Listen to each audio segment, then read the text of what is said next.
Buat kamu yang ingin mencoba Qualcomm Snapdragon 8 Gen 2, perangkat yang satu ini sudah siap menemanimu untuk bermain game dengan kencang. Bukan middle range maupun entry level, iQ11 hadir berikan kejutan yang cukup positif pada kelas smartphone flagship. iQ11 mengunggulkan performa, tapi tetap tampil dengan desain yang stylish. Ponsel ini hadir sebagai smartphone gaming, sangat tidak terlihat dari segi desainnya. Desainnya terlihat seperti smartphone flagship premium pada umumnya, stylish, tipis, tidak ada aksen khusus yang eksentrik. Untuk opsi warna black ini, gunakan kaca belakang tahan bekas jari yang akan membuatnya terus terlihat bersih, hanya saja sedikit licin. Model kameranya dibuat besar namun juga stylish, membuatnya terlihat seperti membawa setup kamera superior. Dan kalau mau lebih stylish lagi sekaligus nyentrik, bisa lirik opsi warna putih dengan strap 3 warna khas BMW, yaitu merah, hitam, dan biru. Hal ini tentu saja melambangkan kecepatan mobil sport dari BMW yang kencang. Untuk yang warna putih, bagian belakang memakai bahan dari kulit vegan sehingga akan aman untuk kamu yang penyayang binatang. Di bagian bawah kulit terdapat bahan fiberglass yang kuat, dan yang paling terlihat adalah bagian kameranya yang menutupi hampir 1/3 bagian belakangnya, yang terdapat 3 buah kamera. Bagian sudut sampingnya dibuat dengan sedikit lekungan agar impresi saat digenggam dan terasa lebih tipis. Untuk desain iQ11 termasuk yang paling stylish untuk sebuah perangkat yang mengedepankan performa kencang. Layar pada iQ11 ini lumayan bongsor, dimensinya tergolong luas. Layarnya berukuran 6,78 inch dan menggunakan LTPO4 AMOLED yang punya refresh rate tinggi hingga 144 Hz. Resolusi yang digunakan adalah HRD10+, juga sudah terlindungi dengan Gorilla Glass Victus sehingga akan lebih kuat. Refresh rate-nya yang tinggi dipasangkan dengan standar 1 miliar warna serta kecerahan maksimum yang pas untuk penggunaan di luar ruangan. Layarnya flat sehingga nyaman untuk bermain game serta menonton film, berkat adanya saturasi dan warna yang memuaskan dan dimensinya yang cukup lebar. Ada juga fitur always on display yang tentunya bisa diaktifkan, dan kamu pun bisa ubah resolusi layar dari default Full HD Plus ke WQHD Plus atau 3200 per 1440 pixel. Tidak hanya itu, iQ juga menambahkan fitur in-display dual monster touch yang dimana sisi kiri dan kanan layar dapat bekerja sebagai tombol kontrol tambahan. Beralih ke performa, iQ11 disenjatai oleh chipset Qualcomm Snapdragon 8 Gen 2. Kehadiran iQ11 ini adalah sebagai smartphone gaming dengan performa yang paling kencang di kelasnya. Selain chipset yang kencang, RAM pun ekstra luas yaitu 16 GB dan strong 256 GB. Ponsel ini tergolong hebat karena bisa hadirkan performa yang benar-benar oke dan mantap lewat iQ11. Sistem operasi yang digunakan adalah Android 13 dengan antarmuka Fun-Touch 13.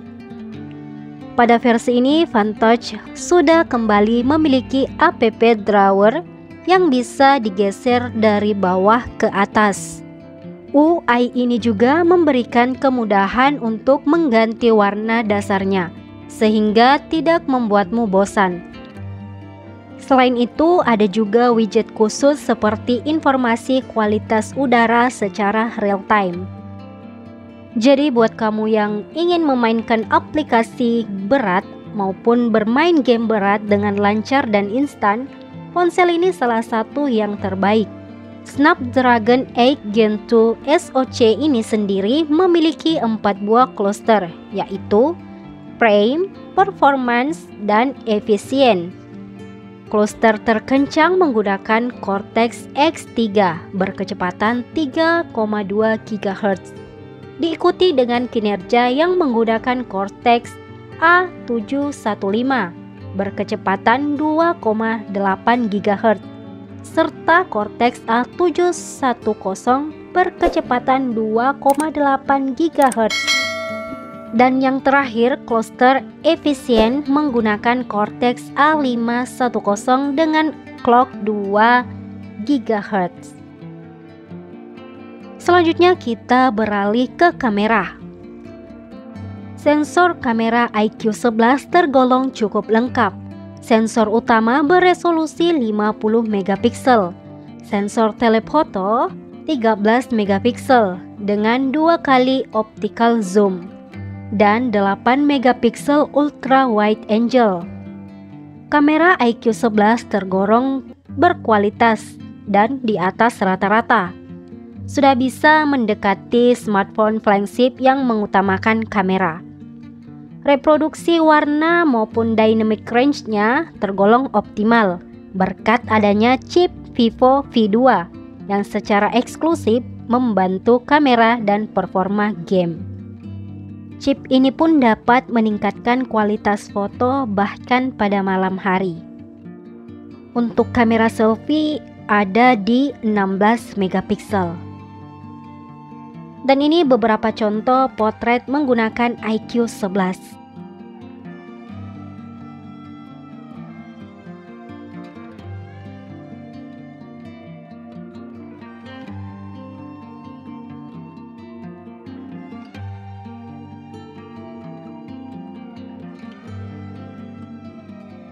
Nah, itu dia beberapa hasil jepretan menggunakan iQ11.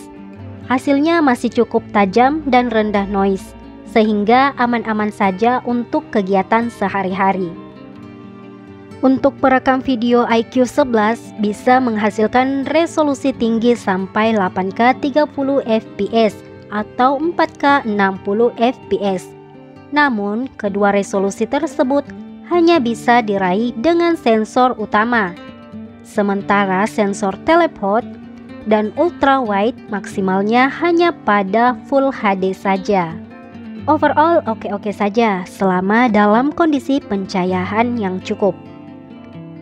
Untuk kualitas audio tidak didukung dengan jack audio 3,5 mm, tapi kualitas audionya cukup prima.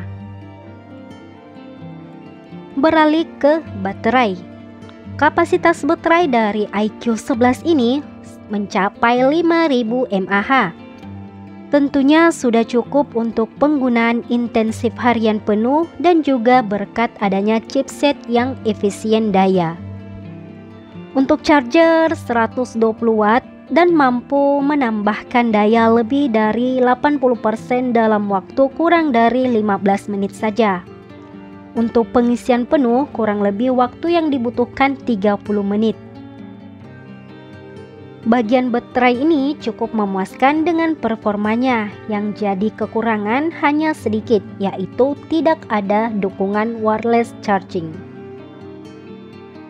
Kesimpulan akhirnya, smartphone ini tampil membawa desain yang stylish non-eksklusif dan memberikan performa buas sekaligus harga yang menarik. Dan tidak begitu mengesampingkan kualitas kamera dan menggunakan panel layar flat berkualitas. Dan yang menjadi kekurangan dari iQ11 ini tidak adanya IP ranting dan tanpa wireless charging.